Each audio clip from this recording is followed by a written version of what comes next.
Hi everyone, this is Iti Bilwal. Welcome to my channel where I give information about studying abroad and studying abroad के अलावा बहुत बार मैं आपको laws rules and regulations के बारे में बताती हूँ, कुछ अमेंडमेंट्स के बारे में बताती हूँ, जैसा कि मैं आपको आज बताने वाली हूँ। जब से एनएमसी का नया गजट आया है, ऐसा लगता है कि थोड़ा सा लॉ मैंने पढ़ लिए, बिकॉज इतने सारे रूल्स चेंजेस अमेंडमेंट्स आ रहे हैं और सबके बारे में आपको अपडेट देने के लिए हमें काफ़ी कुछ देखना पड़ता है।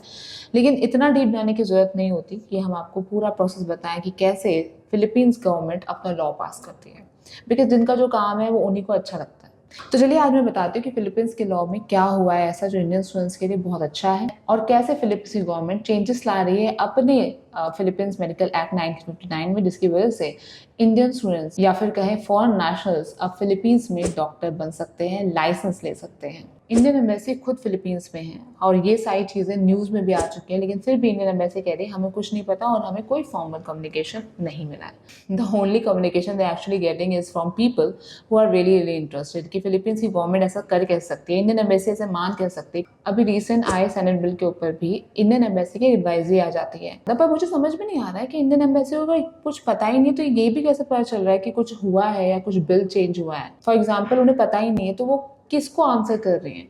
क्या कोई ऐसा इंसान है जो बार बार मेल्स कर रहा है इंडियन एम्बेसी को कि बताओ बताओ, बोलो बोलो, आपको पता है नहीं पता है? इंडियन एम्बेसी ने नेगेटिव सी एडवाइजरी दी ही थी, लेकिन उसके नेक्स्ट दिन ही फॉर्मल तरीके से उनको एक लेटर भेज दिया गया from the House of Representative by the Senate Rufus B Rodriguez. उनका कहना है कि देखिए हमारा बिल पास हो रहा है और इसमें हम ये अमेंडमेंट्स कर रहे हैं और कुछ अमेंडमेंट्स और बाकी है, और हम ये मेक श्योर करना चाहते हैं कि इंडियन स्टूडेंट्स और एनएमसी के जो भी रूल हैं वो सारे फिलीपींस फॉलो करें, ताकि इंडियन स्टूडेंट्स यहाँ पे आ सके, चाहे उन्हें लाइसेंस चाहिए तो लाइसेंस, 6 ईयर का कोर्स चाहिए 6 ईयर कोर्स, जो भी चाहिए उनको मिलेगा। आप अश्योरेंस लीजिए हमसे कि हम इन सारी चीज़ों को फुलफिल करेंगे। अब इसके रिगार्डिंग तो कोई अभी तक एडवाइजरी आई नहीं है, शायद किसी ने ये पॉजिटिव सा जो लेटर है वो उसको मेल डाल के नहीं पूछा है। चलिए ये काम मैं करना चाहूँगी।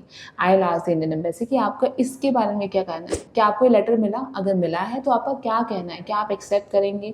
I am sure Indian embassy बोलेगी जब होगा तब देखा जाएगा। लेकिन द गुड पॉइंट इज़, अच्छी खबर ये है कि फिलीपींस सारी चीज़ें फॉलो कर रही है जैसे कि एनएमसी ने कहा है, चाहे वो इंग्लिश कम्युनिकेशन हो, चाहे वो ड्यूरेशन हो, और चाहे वो लाइसेंस लेने के लिए अलाउ करना हो, सब कुछ एक्सेप्ट हो जाएगा। अगर आपको इस वक्त एमबीबीएस में एडमिशन लेना है इन फिलीपींस, तो अभी के हिसाब से, क्योंकि रजिस्ट्रेशन का तो ऑलमोस्ट फॉलो हो चुका है लेकिन अभी ड्यूरेशन का एक्सेप्ट नहीं हुआ, और अगर होगा अभी तो उसमें टाइम लगेगा, क्योंकि अभी बहुत से स्टूडेंट्स, इवन लोकल्स भी जो है बीएस पढ़ रहे होते हैं, तो वो जब तक अपना कोर्स खत्म नहीं करेंगे तब तक नहीं होगा। लेकिन अगर आपको अभी लेना है एमबीबीएस में admission in Philippines country, then आपको लेना होगा admission in BS course which is for 14 months. After that you can get into the MD course for 4.5 years, जैसे कि पहले ये चेंज हो चुका है, क्योंकि ये भी चेट के जो कॉलेजेस हैं वो अपना ड्यूरेशन सेट कर सकते हैं। मिनिमम 4 ईयर उन्हें चाहिए, लेकिन 4 से ज़्यादा अगर चाहे तो कॉलेजेस चेंज कर सकते हैं, ये उनके पावर में है तो चेंज। तो आपको 14 मंथ्स का बीएस कोर्स करना होगा, 4.5 का आपको करना पड़ेगा एमडी कोर्स, और उसके बाद आप 1 ईयर की इंटर्नशिप कर सकते हैं।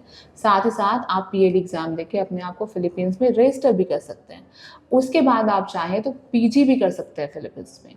तो आपके रास्ते खुल चुके हैं to study MBBS in Philippines, which is one of the highest FMG passing percentage giver country ever. So if you need more information, contact Book My University as usual. We are very happy to help you to get into the best medical college in the Philippines. Thank you so much.